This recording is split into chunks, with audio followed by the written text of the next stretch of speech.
विजयपुर गांव में 3 भाई कमलेश, सुरेश और गणेश अपनी बूढ़ी माँ के साथ बड़े ही प्यार से मिलजुल कर रहते थे। एक दिन उनकी माँ बोलती है, बेटा कमलेश और सुरेश, तुम दोनों की अब उम्र हो गई है। बेटा तुम मेरी बात सुनो, अब तुम दोनों शादी कर लो। गणेश अभी छोटा है, तुम दोनों की शादी हो जाएगी तो मुझे भी आराम मिल जाएगा। आखिर कब तक काम करती रहूंगी। कुछ दिन के बाद सुरेश और गणेश की शादी हो जाती है। घर में 2 बहुएं आ जाती हैं। बूढ़ी माँ को अब आराम मिल जाता है।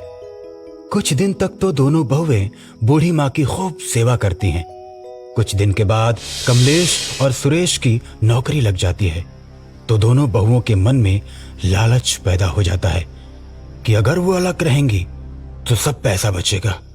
और आखिर एक दिन वो समय आ ही जाता है जब दोनों बहुएं अपने पतियों को लेकर अलग घर में रहने लगती हैं। और अब बूढ़ी माँ के साथ उसका सबसे छोटा बेटा गणेश रहता है। अब वही अपनी बूढ़ी माँ की सेवा करता है। परिवार के बिखराव से दुखी होकर बूढ़ी माँ की तबीयत खराब होने लगती है। अब वो कोई काम सही से नहीं कर पाती। एक दिन गणेश अपनी माँ से बोलता है, माँ, तुम्हें कपड़े धोने में बहुत परेशानी होती है। मैं सोच रहा था कि एक वॉशिंग मशीन ले लेता, जिससे तुम्हें थोड़ा तो आराम मिलता। बूढ़ी माँ खुश हो जाती है। ठीक है बेटा, ले आओ, काम से आराम तो जरूर मिल जाएगा। अब गणेश बाजार में पुराने सामान की दुकानों पर जाता है और सस्ते दाम में बढ़िया वॉशिंग मशीन ले आता है। वॉशिंग मशीन आ जाने के बाद बूढ़ी माँ बहुत खुश हो जाती है। वाह मेरे प्यारे बेटे, तू मेरा कितना ख्याल रखता है। अब मुझे आराम मिल जाएगा।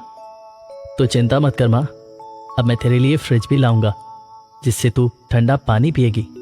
और तेरे लिए एसी भी लाऊंगा माँ, जिससे तू गर्मी में भी आराम से सोएगी। अब बूढ़ी माँ खुशी खुशी वॉशिंग मशीन में कपड़े धोने लगती है।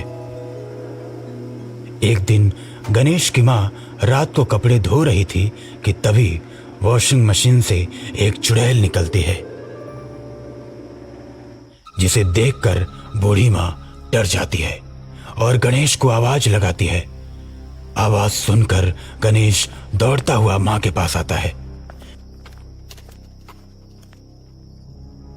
क्या हुआ माँ? बेटा, वॉशिंग मशीन में एक डरावनी चुड़ैल है। क्या बोल रही हो माँ? भला वॉशिंग मशीन में चुड़ैल आखिर कहाँ से रह सकती है? अरे अंधेरे की वजह से तुम्हें कुछ और दिखाई पड़ गया होगा। कोई चुड़ैल बड़ैल नहीं है इसमें। खैर चलो, मैं देखता हूँ। गणेश अपनी माँ को लेकर वॉशिंग मशीन के पास जाता है, लेकिन वहां पर कुछ नहीं होता। देखा माँ, यहाँ तो कुछ भी नहीं है। तुमको जरूर कोई भ्रम हुआ होगा। बूढ़ी माँ भी मान लेती है कि उसे भ्रम ही हुआ होगा। अगले दिन गणेश कपड़े धोने के लिए जैसे ही वॉशिंग मशीन चालू करता है तो मशीन से चुड़ैल निकलती है और बोलती है, ये मशीन मत चलाओ, इसे बंद कर दो। ये वॉशिंग मशीन मेरी है, मैं इसे किसी को नहीं चलाने दूंगी। अगर तुमने या तुम्हारी माँ ने दोबारा ये वॉशिंग मशीन चलाई तो तुम दोनों को काट कर खा जाऊंगी। इतना कहकर चुड़ैल गायब हो जाती है। गणेश डर जाता है और अपने दोस्त को सारी घटना बताता है। गणेश का दोस्त उसे एक तांत्रिक के बारे में बताता है। भाई गणेश, तांत्रिक बाबा बहुत पहुंचे हुए हैं। बाबा ने बड़े बड़े भयानक आत्माओं को अपने बस में किया है। बाबा चुड़ैल को चुटकियों में मार देंगे। चलो, मैं तुम्हें बाबा से मिलवाता हूं। गणेश और उसका दोस्त तांत्रिक बाबा के पास जाते हैं और बाबा को वॉशिंग मशीन वाली चुड़ैल के बारे में बताते हैं। गणेश की बात ध्यान से सुनकर तांत्रिक बाबा मदद करने के लिए तैयार हो जाते हैं। अब गणेश, उसका दोस्त और तांत्रिक बाबा तीनों लोग गणेश के घर चल पड़ते हैं। घर पहुंचते पहुंचते शाम हो जाती है। गणेश वॉशिंग मशीन चालू कर देता है, तभी उसके अंदर से चुड़ैल निकलती है। तांत्रिक, तू मुझे मालूम है तू यहाँ क्यों आया है, मुझे भगाने ना। तू मुझे नहीं भगा सकता, ये वॉशिंग मशीन मेरी है और मैं इसे किसी को नहीं चलाने दूंगी। इतना सुनकर तांत्रिक बाबा गुस्से से भर जाते हैं और मंत्र से चुड़ैल को बांध देते हैं। चुड़ैल के हाथ और पैर बंध जाने के बाद चुड़ैल रोने लगती है।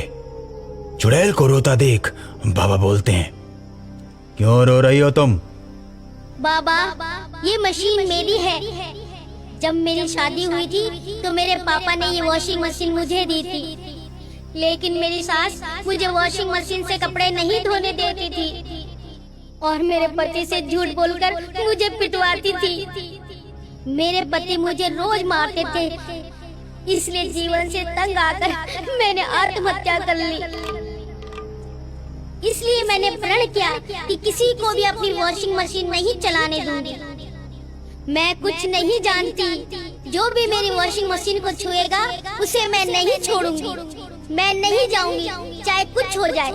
ये वॉशिंग मशीन मेरे पापा की निशानी है।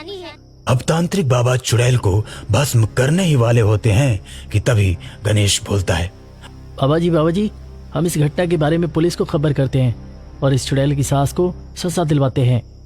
उसके बाद गणेश पुलिस को फोन करता है। थोड़ी देर के बाद पुलिस आ जाती है। किसने फोन किया था? गणेश आगे बढ़कर बोलता है, मैंने फ़ोन किया था सर। यही चुड़ैल है जिसको तांत्रिक बाबा ने बांध के रखा है। इसकी मौत इसकी सास की अत्याचार की वजह से हुई। चलो ठीक है, लेकिन जब तक ये चुड़ैल नहीं बोलेगी तब तक हम इसकी सास को गिरफ्तार नहीं कर सकते। अब तांत्रिक बाबा अपने कमंडल से जल लेकर चुड़ैल के ऊपर फेंकते हैं। तांत्रिक बाबा की बात मानकर चुड़ैल दरोगा को पूरी घटना बता देती है। सारी बात जानने के बाद दरोगा महिला पुलिस लेकर आता है और चुड़ैल की सास को गिरफ्तार कर लेता है। जब चुड़ैल को यह बात पता चलती है तो वो गणेश से बोलती है, गणेश, तुमने तांत्रिक बाबा को बुलाकर मुझे इंसाफ दिलाया है। अब मैं तुम लोगों को कभी परेशान नहीं करूंगी। अब मैं हमेशा हमेशा के लिए जा रही हूँ।